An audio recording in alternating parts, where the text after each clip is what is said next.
terdapat dalam Matius pasal yang ke-7 ayat yang pertama sampai dengan ayat yang ke-12. Kita sudah baca di awal ibadah, tapi sebagian besar hadir kita tadi. Jadi saya mengajak kita membaca bersama-sama ke-12 ayat di dalam Matius pasal yang ke-7, dan untuk menghormati firman Tuhan kita akan bangkit berdiri dan membacanya. Matius pasal yang ke-7 ayat yang pertama sampai dengan ayat yang ke-12. 1, 2, 3. Jangan kamu menghakimi supaya kamu tidak dihakimi, karena dengan penghakiman yang kamu pakai untuk menghakimi, kamu akan dihakimi, dan ukuran yang kamu pakai untuk mengukur akan diukurkan kepadamu. Mengapakah engkau melihat selumbar di mata saudaramu, sedangkan balok di dalam matamu tidak engkau ketahui? Bagaimanakah engkau dapat berkata kepada saudaramu, biarlah aku mengeluarkan selumbar itu dari matamu, padahal ada balok di dalam matamu? Hai orang munafik, keluarkanlah dahulu balok dari matamu, maka engkau akan melihat dengan jelas untuk mengeluarkan selumbar itu dari mata saudaramu.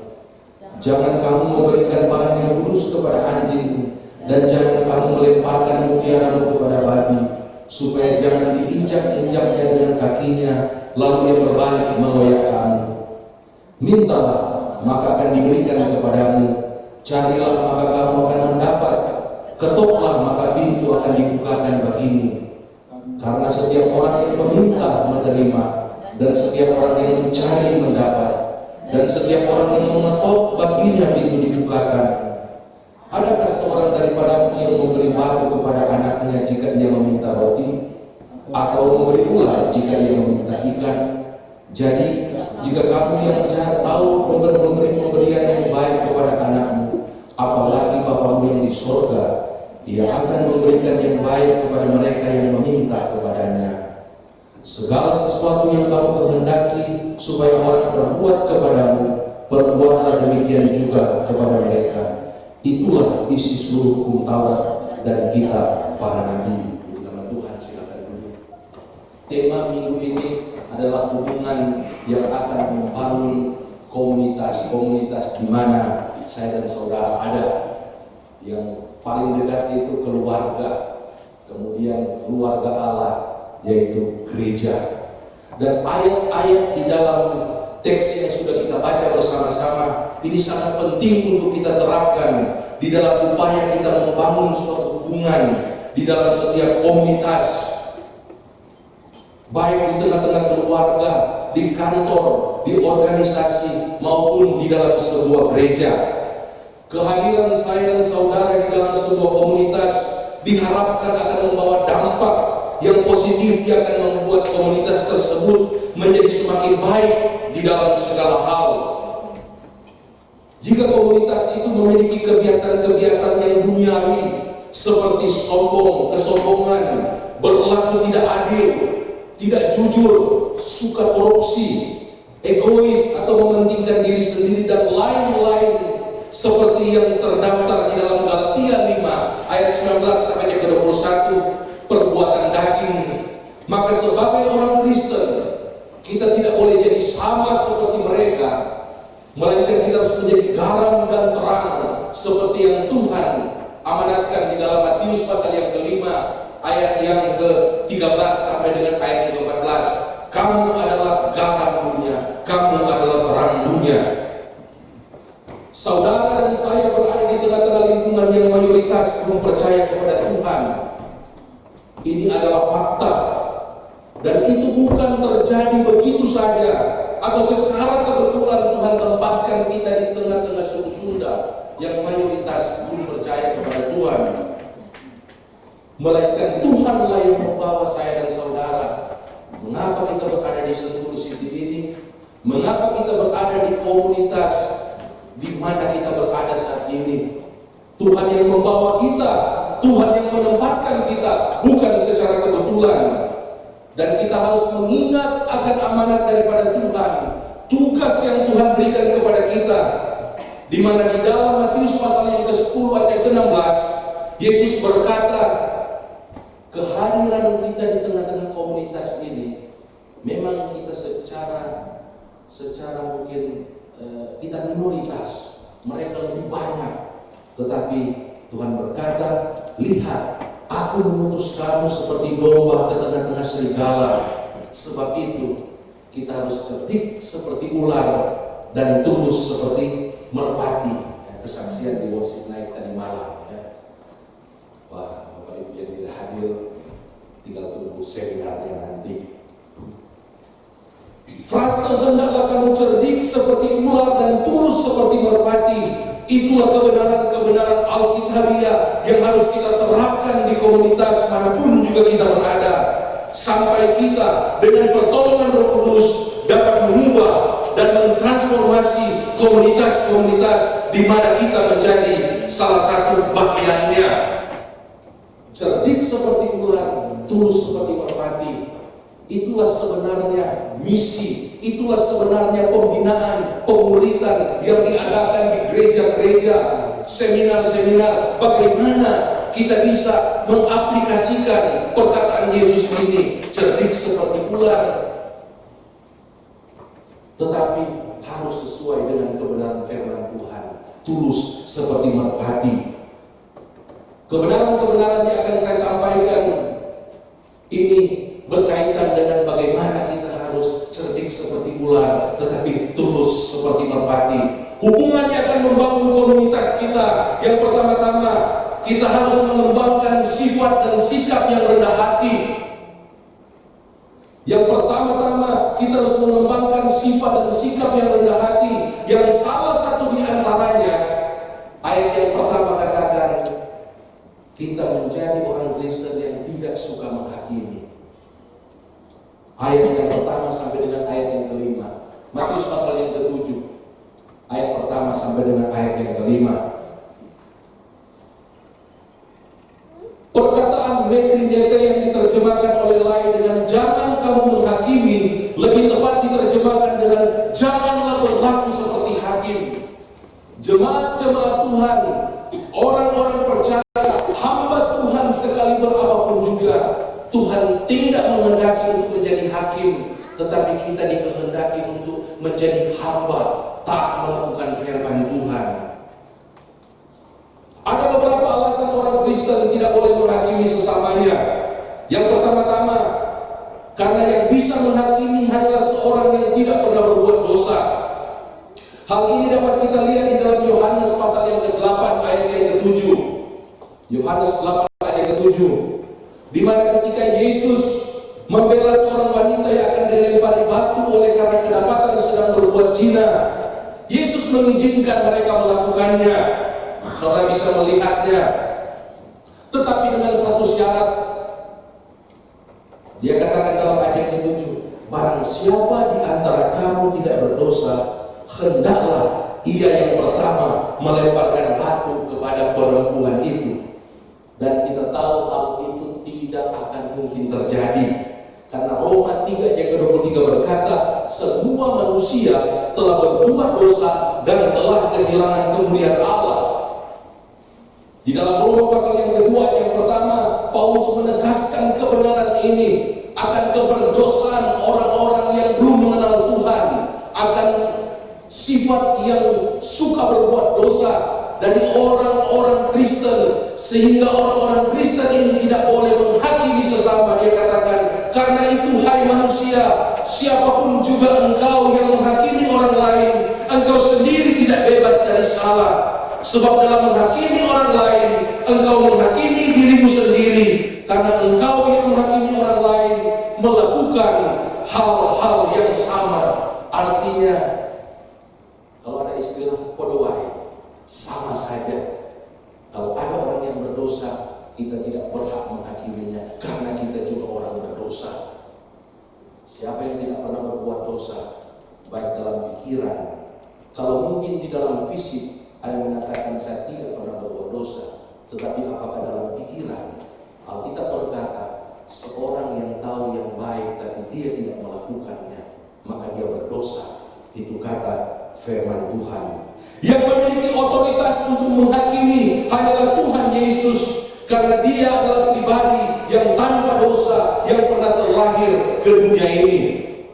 Keadaan Yesus yang tanpa dosa ini dapat kita ketahui melalui kesaksiannya di dalam Yohanes 8 ayat 46 bagian A, di mana Yesus menantang orang-orang yang selalu memojokkan dia. Dia bertanya, siapakah di antaramu yang membuktikan bahwa aku berbuat dosa? Tidak ada yang bisa membuktikan.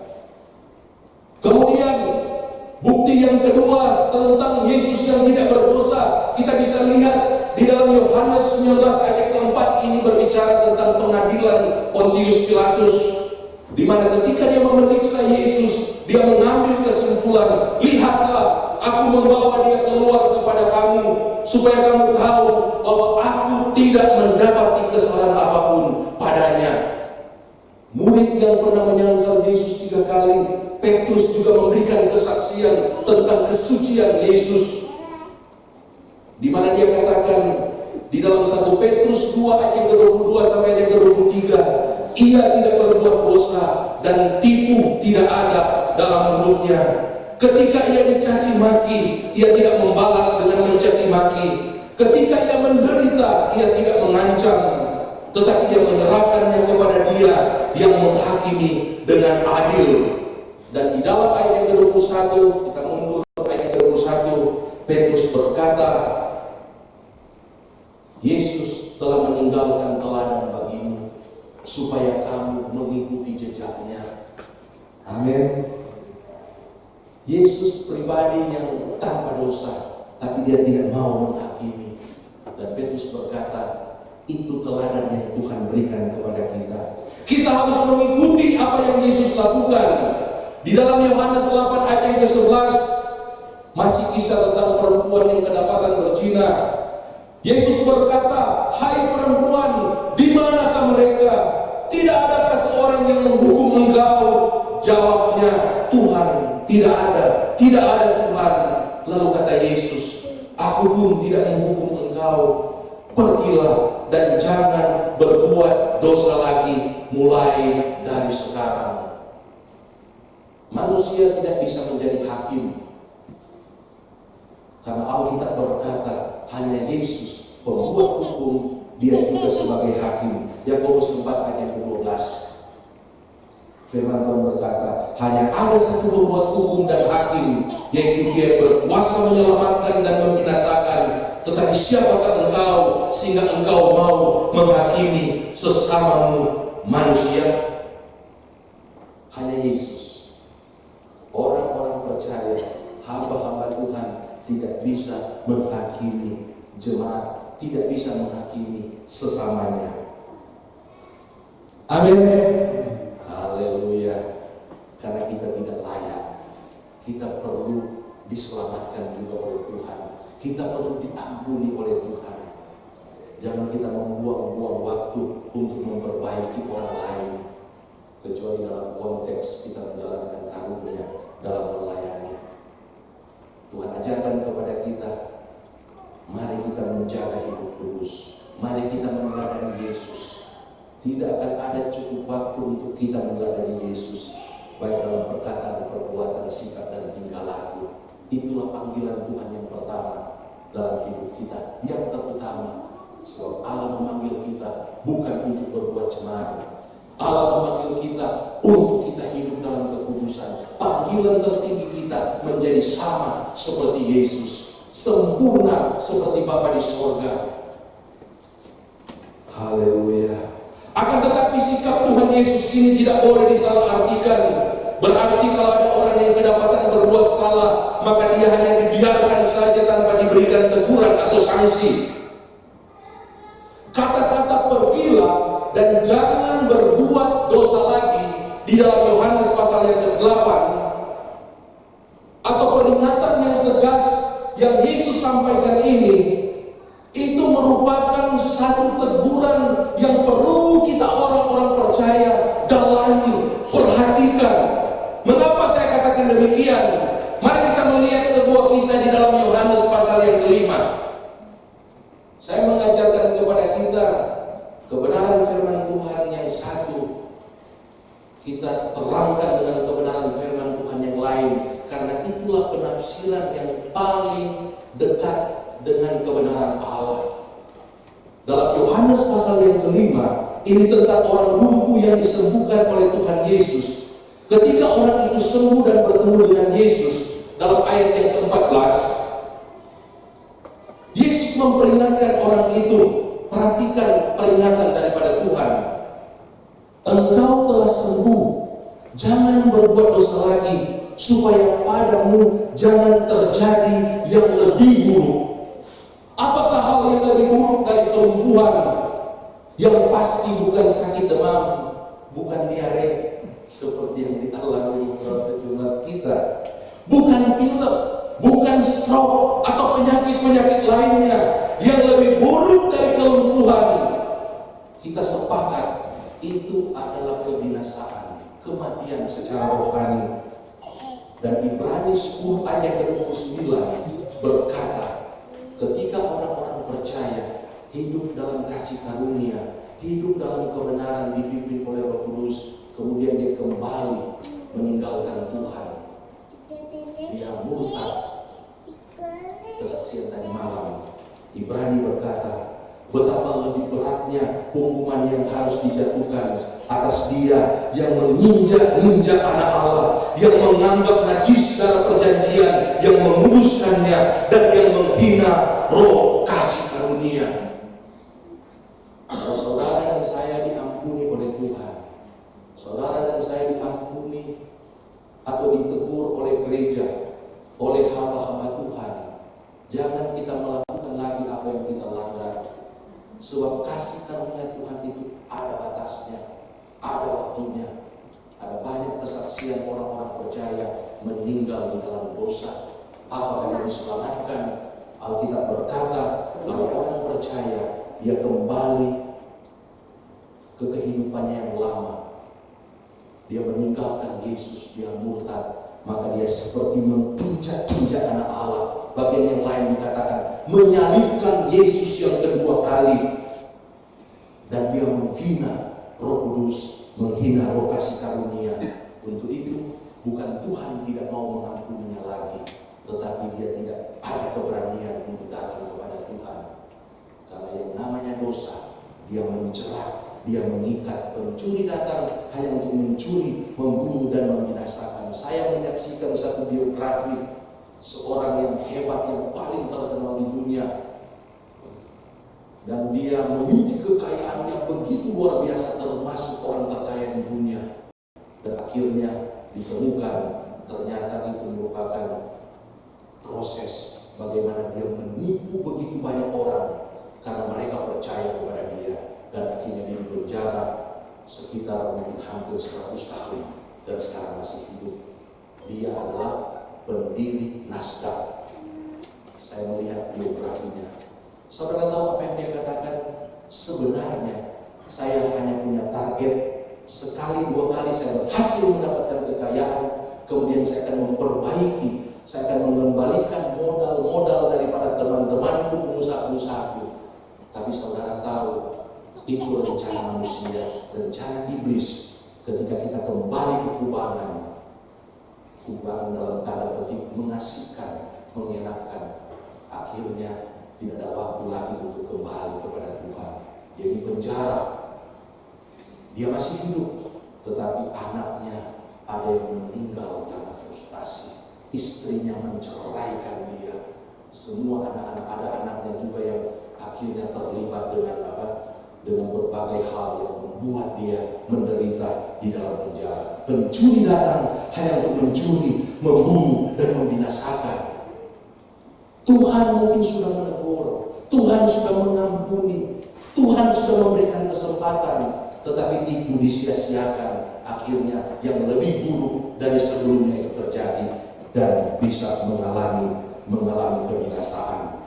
Bagaimana jika di gereja ada orang-orang yang berbuat hal-hal yang seperti ini,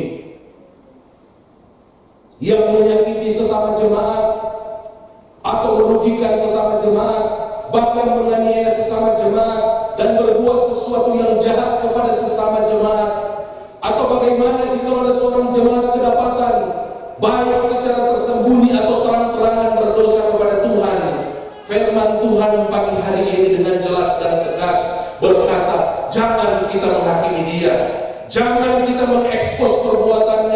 Sebab dengan kita menceritakan perbuatan-perbuatannya, maka hal itu berarti kita telah mempermalukan orang tersebut dan telah menghakimi dia. Atau dalam istilah yang keren saat ini, kita sedang membunuh karakternya.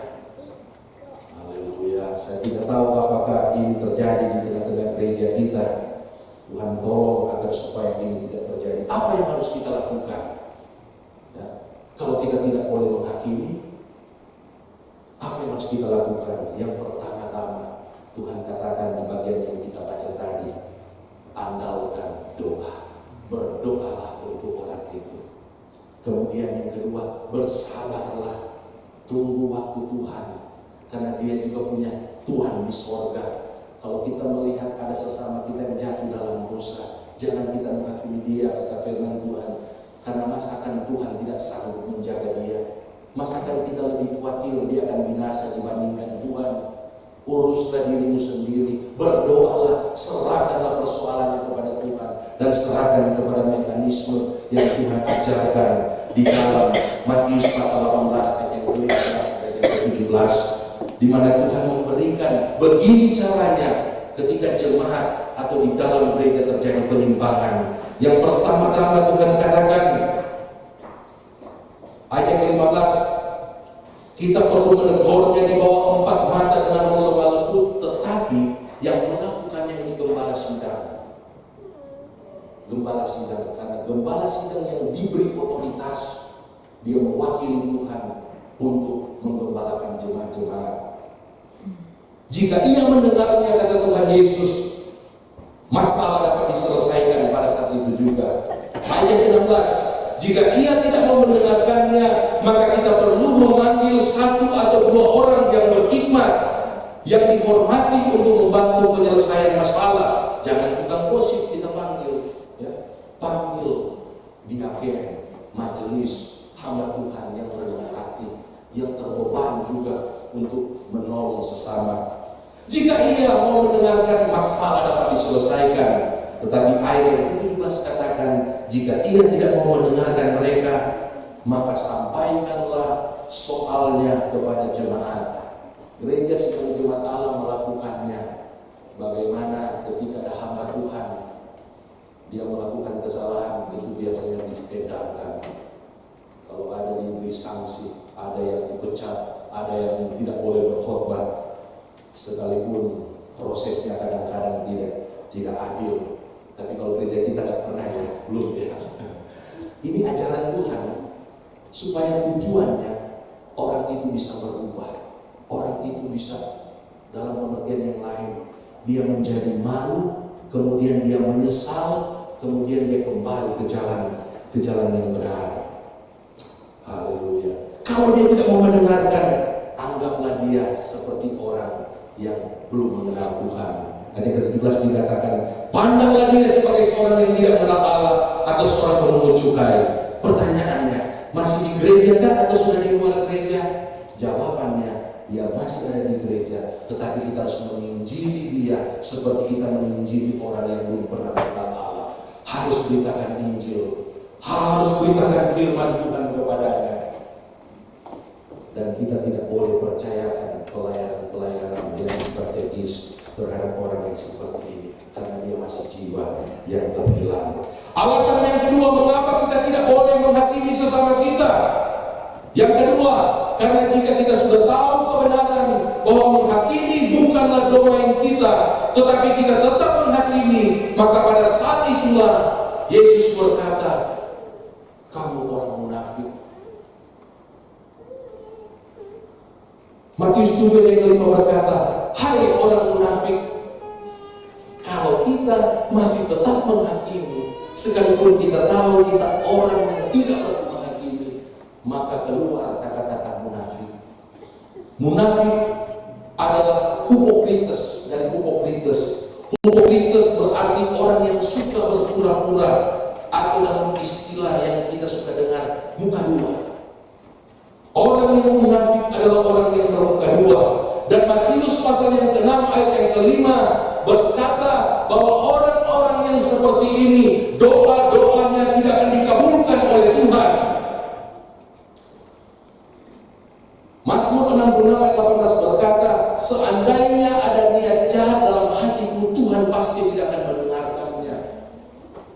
orang-orang munafik, orang-orang yang di hati berbeda, di perkataan berbeda, di hati berbeda, di tangan berbeda, doa-doanya tidak akan dikabulkan oleh Tuhan. Untuk itu Tuhan sangat tegas mengingatkan kita orang percaya, jangan suka menghakimi. Kalau kamu menghakimi, kamu munafik, kamu bermuka dua. Orang yang munafik adalah orang yang sifat dan pribadinya dapat berubah-ubah tergantung situasi, dengan siapa dia berhadapan. Jika dia sedang bersama-sama dengan orang penipu, maka dia bisa menjadi penipu. Jika dia bersama-sama dengan orang yang jahat, dia akan menjadi jahat juga. Yang penting dia tidak dibenci. Itu orang munafik. Dan jika dia ada di tengah-tengah gereja dan dia bersama-sama dengan orang yang baik, atau di luar gereja bersama-sama dengan orang yang jujur, dia juga bisa bersikap jujur. Itulah kemunafikan. Dia berubah-ubah di satu tempat, di tempat yang lain. Dia menyesuaikan dengan dunia ini. Dan orang-orang percaya bukan seperti itu. Garam di istana presiden pun dia garam. Di tempat-tempat yang gelap pun tetap terasa garam. Terang di lembah tetap dia menerangi kegelapan. Dimanapun terang itu berada, dia pasti mengalahkan yang namanya kegelapan. Dan saya dan saudara bukan orang yang munafik hanya untuk menyenangkan orang lain, supaya juga kita tidak dianiaya. Kita mengikuti siapa yang bertemu dengan kita. Kita harus memiliki integritas. Kita harus menyatakan diri kita, sekalipun kita dianiaya, sekalipun kita dihina. Amin. Haleluya. Orang yang munafik menurut Yesus, mereka adalah orang-orang yang tidak memiliki belas kasihan terhadap jiwa-jiwa yang terhilang. Matius 23 ayat ke-13.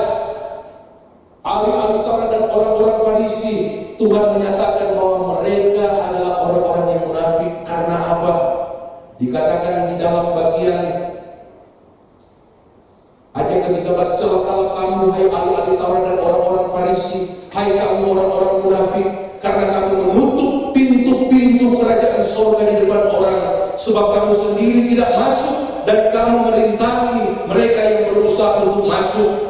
Matius ayat ke-23, 23, Yesus berkata, yang terpenting bagian B, yang terpenting dalam hukum Taurat kamu abaikan, yaitu keadilan dan belas kasihan dan kesetiaan. Orang yang munafik tidak akan punya belas kasihan kepada jiwa-jiwa yang berhilang. Kemudian Matius 23 ayat ke-14, ayat 14, orang yang munafik dikatakan menelan rumah janda-janda, sedang kamu mengelabui mata orang dengan doa yang panjang-panjang. Sebab itu kamu pasti akan menerima hukuman yang lebih berat. Artinya apa? Mereka menyalahgunakan otoritas rohani mereka demi memperkaya diri sendiri. Mengapa? Saya berpikir, mengapa di sini tulis janda-janda? Bagian yang lain firman Tuhan katakan, abad pertama, nggak tahu abad sekarang, perempuan-perempuan yang lemah banyak pada abad yang pertama. Apalagi dia sudah menjadi janda, apalagi janda yang melimpah dengan harta. Dan Alkitab berkata, mereka dicari keuntungan, didoakan supaya mereka memberkati ahli-ahli Taurat dan orang-orang Farisi. Doa yang panjang-panjang, dan akhirnya itu hanya mengarah kepada kepentingan mereka sendiri. Saya tidak tahu apakah saat ini terjadi, tapi saya yakin dan percaya kalau gereja yang sebenarnya, gereja yang berkenan kepada Tuhan, tidak akan mencari keuntungan dari jemaat-jemaat melalui pelayanan yang diberikan. Saya sangat pertama agak kurang ini, ada yang kurang seret. Ada yang mengatakan, Pak, kalau khotbah pengumuman doa siapa ini di gedung kenangan, baru khotbah sudah hilang hadirat Allah, baru mau dengarkan firman Tuhan. Saya juga kadang-kadang, iya ya, kenapa kadang pengumuman doa syafaat gini-gini, baru firman Tuhan terakhir sebelum doa berkat. Baru saya mengerti ketika pendeta Saudara Paulus dikatakan, Salah satu alasannya itu memang supaya emosi jemaat itu diturunkan. Tapi yang kedua adalah supaya menghindari hal ini terjadi. Sebab kalau khotbah lebih dahulu baru persembahan dijalankan, walaupun khotbahnya bukan untuk mencari keuntungan, tetapi bisa disalahartikan oleh beberapa orang. Oh, ini khotbah supaya saya kasih uang, supaya kasih persembahan. Baru saya mengerti, oh iya ya, ini salah satunya. Dan saya bersyukur karena kita tidak berkekurangan materi untuk mengembangkan pelayanan gereja. Karena jemaat-jemaat yang dikuasai oleh kasih Kristus, yang bertumbuh dalam iman, dewasa secara rohani, tanpa kita iming-imingi, tanpa kita juga sampaikan firman Tuhan, Roh Kudus menggerakkan dia untuk memberi, untuk mendukung pelayanan di gereja di mana Tuhan menempatkannya. Bagaimana sikap kita jika kita mengetahui ada orang atau mengaku sebagai hamba Tuhan, tetapi dia memiliki ciri-ciri sebagai orang munafik? Mekanisme pendisiplinan seperti yang Tuhan Yesus ajarkan dalam Matius pasal yang ke-18 ayat 15 sampai 17 ini dapat dipraktekkan. Akan tetapi jika itu adalah seorang yang melayani di luar gereja, maka kita tidak dapat menerapkan hal ini. Melainkan kita harus melakukan seperti yang Daud lakukan. Di dalam Mazmur pasal yang ke-26 ayat yang keempat dikatakan, aku tidak duduk dengan penipu, dengan orang munafik, atau tidak bergaul dengannya. Sebab apa? Paulus katakan di dalam 1 Korintus 15 ayat yang ke-33, sebab kalau kita duduk bersama-sama dengan mereka, apalagi mengikuti hamba-hamba Tuhan yang motivasinya seperti ini, maka pergaulan yang buruk merusakkan kebiasaan yang baik. 1 Korintus 15 ayat yang ke-33. Yang kedua, kita tidak akan berbahagia jika kita bersama-sama dengan orang yang seperti ini. Mazmur pasal yang pertama ayat yang pertama. Haleluya. Kalau kita melihat ada orang-orang yang seperti itu, jangan duduk, jangan bergaul, jangan. Yang bisa menghakimi hanya orang yang tidak perlu berbuat dosa, yaitu Tuhan Yesus. Kemudian yang kedua, jika kita tetap suka menghakimi, hal itu membuat kita menjadi orang yang munafik. Itu yang perlu kita tanamkan dalam hati kita. Saya tidak boleh menghakimi. Lebih baik saya berdoa, lebih baik saya serahkan kepada mekanisme gereja, atau saya tidak mau bergaul dengan orang-orang itu. Itu lebih tokcer, itu lebih dikehendaki oleh Tuhan. Kita tidak jatuh dalam dosa karena menghakimi, kita justru akan diberkati oleh Tuhan karena kita mendoakan orang yang berada di dalam pergumulan, membawa dia kepada keselamatan. Hubungan yang akan membangun komunitas kita. Yang kedua, kita harus memiliki hikmat dan taat melakukan perintah-perintah Tuhan. Yang pertama, mengembangkan sikap sifat yang rendah hati, yang tidak suka mengaku, yang tidak suka menghakimi. Yang kedua, kita harus memiliki hikmat dan taat melakukan perintah-perintah Tuhan. Ayat yang ke-6. Ayat ini merupakan salah satu perkataan-perkataan Tuhan Yesus yang sulit sampai dibukukan.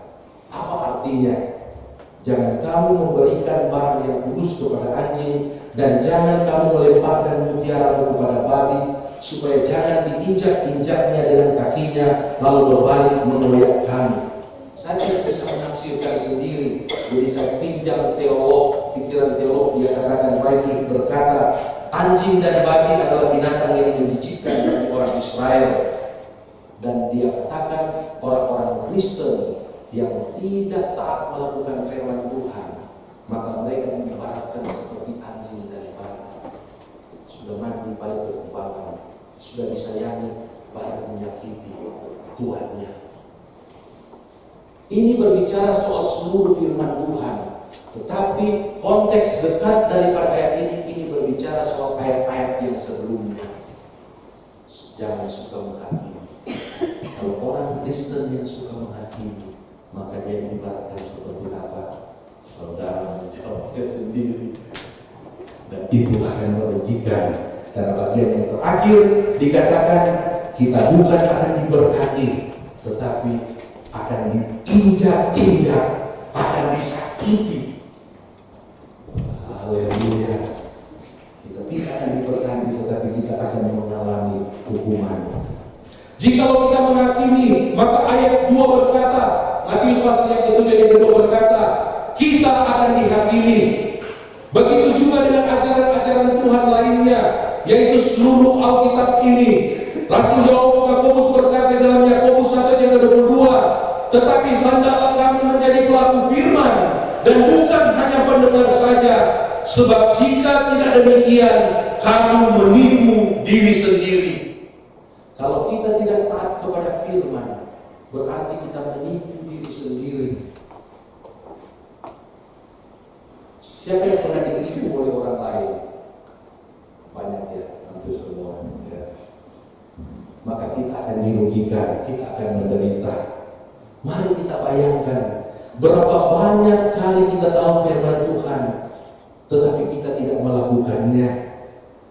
Berapa kali kita menipu diri kita sendiri, dan berapa banyak kerugian yang kita derita ketika kita tidak taat melakukan firman Tuhan, menipu diri sendiri. Tidak ada manfaatnya, kita dirugikan. Mungkin bukan secara materi, tetapi secara upah di surga banyak mahkota kita yang hilang karena kita tidak taat akan firman Tuhan, karena kita menipu diri kita sendiri. Banyak kehilangan berkat-berkat secara rohani itu akan kita alami. Mungkin selama ini kita berpikir jika kita tidak taat kepada firman Tuhan, berarti itu hanya akan merugikan orang lain atau merugikan objek yang akan kita tolong, atau jika berkaitan dengan misi, hal itu akan merugikan proyek misi kita. Akan tetapi ternyata berdasarkan Yakobus 1 ayat 22 ini, sebenarnya bukan orang lain yang dirugikan, tetapi diri kita sendiri yang dirugikan jika kita tidak taat melakukan firman Tuhan. Jika kita tidak mau menolong orang yang lemah, Amsal 19 ayat yang ke-17. Jika kita tidak mau menolong yatim piatu dan janda-janda dalam Yakobus 1 ayat yang ke-27. Jika kita tidak mau memberi makan mereka yang lapar, mereka yang haus, telanjang, tidak kita beri minum dan pakaian, tidak memberikan tumpangan kepada orang asing yang sakit, yang dipenjara, Matius 25 ayat yang ke-35 sampai ayat yang ke-40. Ternyata bukan merugikan mereka, kata firman Tuhan. Saya waktu mempelajari firman Tuhan ini, saya sampai menangis. Disingkapkan, padahal ayat ini sudah sering saya baca, saya berulang-ulang kali saya membaca. Dan terkadang kalau saya mau menolong yatim piatu, menolong orang lemah, itu karena didasarkan dengan apa? Karena saya kasihan kepada mereka. Tapi sebenarnya Yakobus katakan, kalau kita tidak menolong mereka, kamu yang rugi. Karena apa? Karena firman Tuhan berkata kita menipu diri kita sendiri, kita menjadi penipu. Itulah orang-orang munafik yang tidak mau menolong, tidak mau taat, tidak mau peka terhadap kebutuhan. Yesus mengajarkannya berulang-ulang. Untuk itu,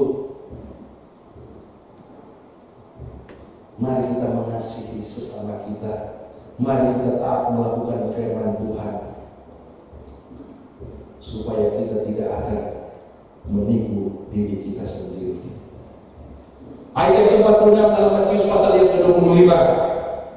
Orang-orang yang tidak melakukan hal ini, orang-orang yang menipu diri mereka sendiri, kerugian mereka itu fatal.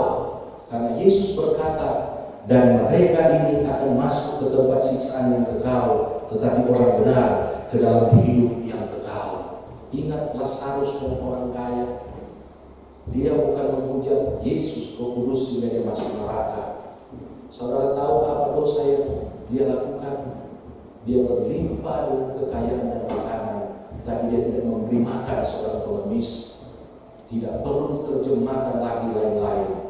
Karena dia tidak mau memberi makan orang ini, maka dia bukan hanya dirugikan secara materi, tetapi dia tidak masuk ke dalam kerajaan surga. Haleluya, haleluya.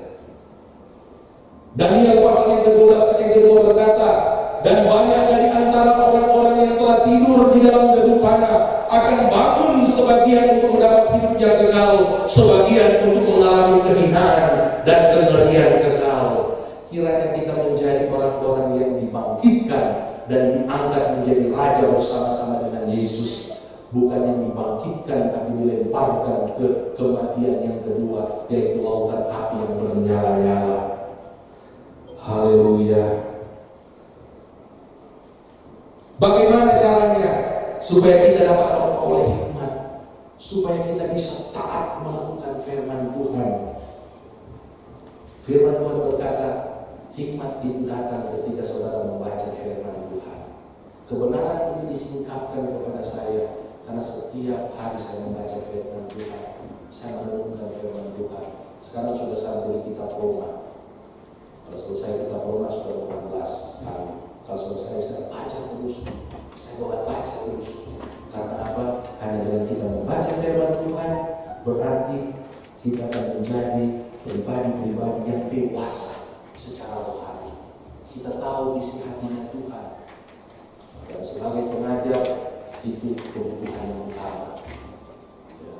Kalau kita siapkan khotbah ini juga, kita siapkan bikin setelah itu selesai. Selalu saya berdoa, Tuhan, saya masih kurang sempurna. Banyak hal yang saya kurang, yang saya akan lakukan. Tolong supaya saya bisa lakukan, supaya saya taat akan firman Tuhan. Tiap hari saya periksa khotbah ini. Waduh. Dan orang-orang percaya juga harus merenungkan Taurat Tuhan siang dan malam. Dari situ hikmat Tuhan akan muncul. Kemudian kita harus hidup dalam takut akan Tuhan, bukan hanya membaca, tetapi kita harus taat kepada firman Tuhan, melakukan firman Tuhan. Karena firman Tuhan berkata dalam Mazmur 111 ayat 10a, permulaan hikmat adalah takut akan Tuhan. Semua orang yang melakukannya berakal budi. Hikmat itu akan saudara terima, miliki ketika kita takut akan Tuhan dan melakukan firman Tuhan yang kita baca dan yang bisa kita renungkan. Keluarga yang akan diberkati, kantor yang akan diberkati, komunitas yang akan diberkati, gereja yang akan diberkati, itu akan terjadi jika kita orang-orang percaya memiliki hikmat Tuhan, sehingga kita tahu melakukan mana yang baik dan mana yang berkenan kepada Tuhan. Amin. Haleluya.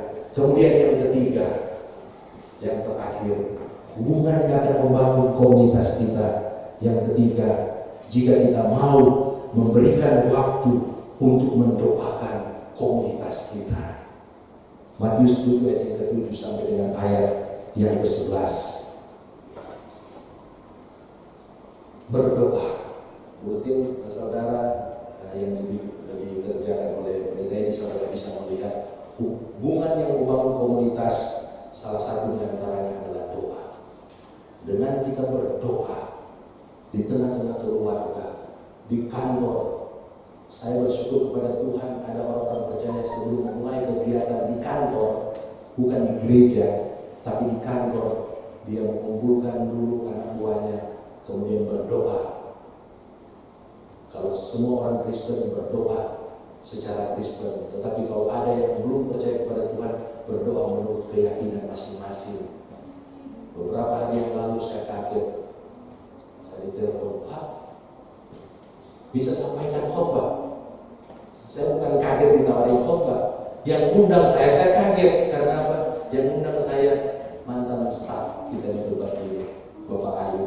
Saya mau pergi berkhotbah di Hotel Cikeas. Yang saya mintakan firman itu pelayanan gerhati. Mereka menjangkau juga orang-orang yang belum percaya melalui bantuan-bantuan secara finansial. Yang katakan meeting ini akan dimulai tadi diawali dengan ibadah yang dibimbing oleh pendeta Simpson. Doa-doa yang kita naikkan, doa-doa yang kita panjatkan dalam komunitas kita. Firman Tuhan berkata, doa orang benar bila dengan yakin didoakan sangat besar kuasanya. Itu akan mengubah komunitas kita, bukan sikap menghakimi. Amin. bukan sikap yang tidak taat, tetapi doa yang benar, doa yang berkuasa. Kita andalkan itu dalam kehidupan kita. Matius pasal yang ketiga yang ke-12. Kebenaran ini akan terjadi dalam kehidupan kita jikalau kita mengembangkan 3 hal yang di atas. Kalau kita tidak suka menghakimi, kalau kita taat melakukan perintah-perintah Allah oleh karena kita berhikmat, kemudian kalau kita mementingkan kepentingan orang lain, berdoa bergumul untuk kepentingan orang lain. Matius 7 ayat 12 berkata, segala sesuatu yang kamu kehendaki supaya orang berbuat kepadamu, perbuatlah demikian juga kepada mereka. Itulah isi seluruh hukum Taurat dan kitab para nabi. Artinya apa? Ini hukum tahu tuai. Ketika kita mengalami kelemahan, ketika mungkin kita dalam pergumulan, kita mengalami kelelahan, kita mengalami mungkin keputusasaan, pasti akan ada orang-orang yang mendoakan saudara, menasehati saudara, menolong saudara. Karena ini hukum tabur tuai, karena kita lakukan itu kepada orang lain dan tidak ada orang yang akan menghakimi saudara. Kemudian yang kedua, kita yang suka mendoakan dan memberkati orang lain, maka ketika kita mengalami pergumulan, banyak orang akan berdoa untuk saudara. Firman Tuhan berkata, kalau orang fasik mati, banyak orang yang bersuka cita, gemuruhlah kota. Tetapi kalau orang benar mengalami kesulitan, banyak air mata akan dikucurkan. Kalau orang fasik meninggal, maka sedikit orang yang akan menangis. Tetapi ketika orang benar meninggalkan dunia ini, banyak orang akan mencucurkan air mata. Saudara ingat cerita Tabita, Dorcas? Kenapa dia bisa bangkit? Karena apa? Petrus bukan lihat dia, karena Petrus tidak kenal dia, tapi Petrus lihat janda-janda dan orang-orang yang berkata, Pak Petrus, tolonglah, inilah kebaikan ibu Tabita, inilah kebaikan daripada Dorcas. Dia banyak menolong orang. Mereka menangis, dan Petrus ketika melihat mereka seperti itu, dia membangkitkan Tabita dari kematian. Demikian juga dengan kita. Kalau kita suka mendoakan orang lain, suka bergumul dengan kebutuhan orang lain, menangis dengan orang yang menangis, berduka dengan orang yang berduka, ketika kita mengalami hal yang sama seperti dia, kita akan mengalami perlakuan yang sama. Dan yang ketiga dan yang terutama, ketika kita berdoa, maka Tuhan akan memprioritaskan untuk menjawab doa-doa kita. Dia akan membela kita, dia akan memenuhi kebutuhan-kebutuhan kita. Amin. Ayat terakhir kita lihat dalam Roma pasal yang kedua ayat yang ke-6 sampai ayat yang ke-11. Kita akan baca bersama-sama apa yang Tuhan sediakan ketika kita melakukan kebenaran firman Tuhan ini. Roma pasal yang kedua ayat yang ke-6 sampai yang ke-11. Kita baca bersama-sama. Bisa ditampilkan secara keseluruhan. Roma 2 ayat yang ke-6. Mundur lagi. 1, 2, 3. Ia akan membalas setiap orang menurut perbuatannya, yaitu hidup kekal kepada mereka yang dengan tekun berbuat baik, mencari kemuliaan, kehormatan, dan ketidakbinasaan. Tetapi murka dan geram kepada mereka yang mencari kepentingan sendiri, yang tidak taat kepada kebenaran, melainkan taat kepada kelaliman. Penderitaan dan kesesakan akan menimpa setiap orang yang hidup yang berbuat jahat, pertama-tama orang Yahudi dan juga orang Yunani. Tetapi kemuliaan, kehormatan, dan damai sejahtera akan diperoleh semua orang yang berbuat baik, pertama-tama orang Yahudi dan juga orang Yunani. Sebab Allah tidak memandang bulu. Janji Tuhan bagi saudara itu akan digenapi. Kemuliaan, kehormatan Tuhan sediakan bagi mereka yang tidak suka menghakimi, bagi mereka yang taat kepada firman Tuhan, bagi mereka yang suka berdoa. Itu yang akan Tuhan sediakan bagi saya dan saudara. Tuhan Yesus Tuhan memberkati kita.